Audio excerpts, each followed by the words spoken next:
আজ আমি আমার আর একটা প্রিয় মানুষের বাড়ি যাচ্ছি।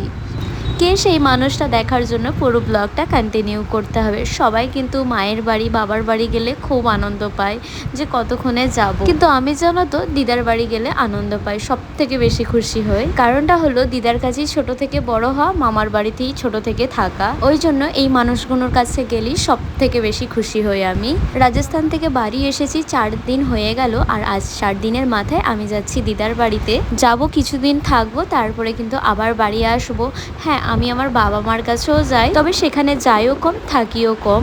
আমরা কিন্তু এখন বার হয়ে পড়েছি। সকালে আমরা যাইনি, যেহেতু আমরা বাইকে যাচ্ছি আর সকালের দিকে রোদ্দুরটা খুব বেশি থাকে, সঙ্গে ইনো আছে, ইনোর কষ্ট হবে এত রোদ্দুরে গেলে, তাই আমরা এখন এই সন্ধ্যা সন্ধ্যা করে বার হয়েছি। আমার শ্বশুর বাড়ি থেকে কানলা যেতে প্রায় 60 কিলোমিটারের রাস্তা, আর এতটা পথ কিন্তু আমরা বাইকেই যাব। আর এটা হলো হাইওয়ে রিসর্ট। এই রিসর্টের সামনে দিয়ে আমাদের প্রত্যেকবার যাওয়া আসা করতে হয়।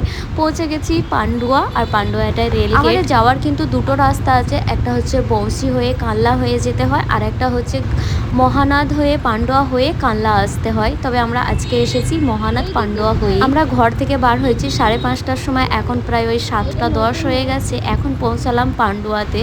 কানলা পান্ডুয়ার 13 নম্বর রোড ধরে আমরা যাব। 13 নম্বর রোড ধরেই কিন্তু কানলা যেতে হয়, আর এই রোডেই একটু দাঁড়িয়ে পড়লাম, কারণ ইনু অনেকটা জার্নি করে এসেছে, ওর একটু খিদেও লেগে গেছে।